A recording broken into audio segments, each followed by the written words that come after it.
Do you know me? Do you know who I am? These are questions that I believe deserve to be asked substantially more in any human relationship. We spend every day with people and friends who we've had long relationships with, and for many of us, there's little depth in the relationships between our peers and our friends. For example, how many of you know my name? How many of you know how old I am or when my birthday is? How many of you know my passions or my fears? As more intimate investigatory questions are asked, more and more rhetorical hands in the air go down.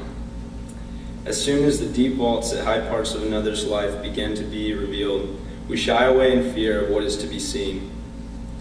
There's a subtle hesitation between each other to share the parts of our lives that push past superficial boundaries.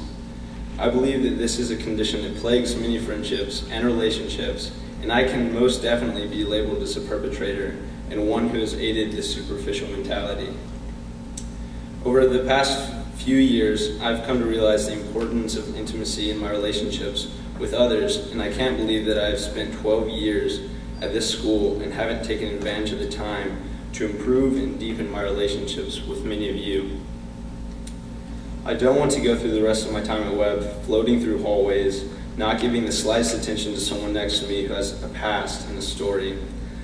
I believe we should strive to understand one another's lives. Instead of rambling on describing my observations about this issue at hand, I choose to counteract it by taking advantage of the platform I've been given to tell you, my friends, who I really am. When I think of my story, I often look immediately at my brother John because of the profound impact he has had on my life. The first prompt of the five common application essays was this. Some students have a background or story that is so central to their identity that they believe their application would be incomplete without it. If this sounds like you, then please share your story in less than 650 words. Honestly, I laughed when I saw this. No one could ever do their story justice with only 650 words. When I read this prompt, I knew I wanted to write about John. I knew that my brother's story was an essential part to mine, and that no one can really know who I am without knowing what I've been through with John. But our story is bigger than 650 words. I didn't even try to answer that prompt. A few of you know my brother, but many of you, even the seniors, might have just realized that I even have a brother. After this talk, I hope that you all may know who he is and why he is the key to knowing me. John is 2 years older than me and took on the older brother role as soon as I was born. He would constantly pull me in a wagon around the house, acting as my miniature chauffeur. In our early childhood, we were rather inseparable. As we both grew older, however, there began to grow a small disconnect between not only John and I, but also him and the whole family. Slowly this disconnect grew, and John began to act out in defiance towards the family. As a 9-year-old, John took on the defiance of a teenager. He would neglect any of my parents' jurisdictions and often resorted to taking his anger out on me. I became John's punching bag as a 7-year-old. It's hard to explain how bad this was as a second grader. Many times I remember sitting in my room, looking out my window, crying and praying to God, asking him why he would let me have a brother who hurt me so much, both physically and emotionally. Outside of my family, no one knew the struggle I was undergoing at such a young age. So much was happening to my heart, and I had no form of outlet or expression to release the sadness inside of me. After long consideration, my parents decided this situation with John was so bad that they needed to send him to a therapeutic boarding school. At 10 years old, John left for his first therapeutic program, and over the next 8 years until he was a legal adult, John would go back and forth from home to 7 more different programs. This vicious cycle honestly was the most enduring, hellish period of my entire life. For 8 years, our home was painted with arguments and the air was filled with yelling. People would storm away from dinners and objects would be thrown. Tears would fall on almost a daily basis, and we were sure to have some form of shouting match each day. It would eventually get to the point where my parents would decide that the disconnection between John and the family was too big for him to be at home. and we would send him to another therapeutic boarding school. John would leave, and we would occasionally visit and have family therapy, trying to identify issues that caused the vast disconnect between John and our family.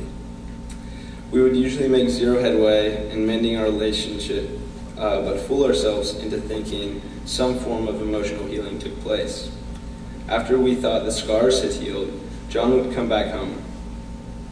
It might be calm around the house for a week or two, but then something would set off the pressure inside either me or John, and all of the old scars that were healed would be ripped open again, and the cycle would restart. I remember every time that John left for his next program. I remember having to leave the house every time the news was broken to John that he was leaving because he was a danger to my safety. I remember my mother forcing me to get in the passenger seat of her car while she wept and aimlessly drove circles around my neighborhood while war was being waged at home.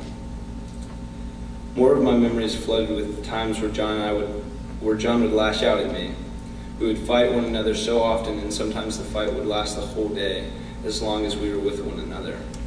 I can't even remember what we'd fight over. I just remember that in the moment, he was my enemy.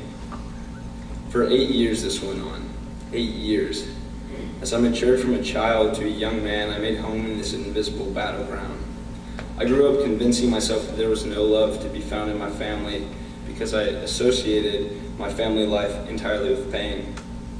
I knew that I needed love from somewhere, and I was sure that I couldn't receive it from home. As a result, I developed the notorious people-pleaser complex in a desperate endeavor to find affirmation from people outside of my family. Whether it was trying to excel academically, athletically, or socially, I was sure to be putting every ounce of effort into what I did so I could simply hear someone say, "Good job," or "You're the best." Often, I would fail when attempting to attain this lofty goal. Even when I did manage to obtain substantial affirmation or love from others, the fragility of this temporary existence left me so empty soon afterwards. I couldn't find anything lasting that left me eternally pleased. These trends continued on from elementary school into middle school and finally to high school. It was at the end of sophomore year when I was at my lowest ever. At this time, John was back in Knoxville, living on his own. He was 18 and had decided to basically leave the family. He was heavily involved in the drug scene, and he was addicted to painkillers. John had gotten into drugs before this, and his prolific use of drugs was one of the main reasons that we had to send him away. He was living the kind of life where every morning I woke up, I wondered whether the day had come when I would learn that he was dead. There were times when this prospect came very close to reality. Once, an acquaintance of John showed up at his apartment intending to break in and kill him. Luckily, John wasn't home at the time. John also escaped death when he overdosed on Oxycontin and miraculously survived. He was attempting to find fulfillment from his undertakings, and so was I. I tried what seemed like everything, and it didn't matter what grades I got, what awards I received, or what party I was invited to. Everything left me short. Even when I was surrounded by people, I felt so alone and unfulfilled. The reason that I'm describing this seemingly horrible period of my life as only lasting 8 years is because what happened next ended it. The summer after my sophomore year, I went to a week camp called Frontier Ranch. Here I stood face to face with the emptiness that I so often neglected. I saw how unfulfilled I was and realized that I needed love from something more than any human source. It was here where I decided to seriously step into my faith. It was then that my faith became real and my own. In this thick Southern culture, I fell in love with more than a Sunday morning, more than just casual Christianity. When I had decided truly to start my walk of faith, I experienced a lasting fulfillment that I haven't ever experienced before. It was as if I could die at that very moment and be at total peace because of the overwhelming love. And over the course of the summer, something incredible happened. I transformed from a state of apathy and not caring if John was in my life to completely falling in love with John and not wanting him to leave. I wanted to show John the love that we couldn't ever find before in our family. And so I did. Because I had realized that God loved me in my brokenness, I started to love John in his brokenness. In August, I began realizing subtle changes in John's character. It was as if he realized the emptiness in his life that I had realized in mine a few months before. Something was different. Our relationship with one another became more compassionate and real. A few weeks later, exactly 1 year and 9 days ago, John decided to leave his old life behind and follow God for his own. With this decision, my relationship with John was reborn anew. From vicious and tragic to victorious and triumphant, we went. We took time to look at the hurt that we had caused one another, and each humbly forgave the other. We were able to extend grace to one another from the source of grace that we had received for ourselves in our shared newfound faith in Jesus. I can't really believe that all this past year has been real. I would never have expected the person who created so many scars in my life, and who I considered to be my greatest enemy, winding up being my best friend.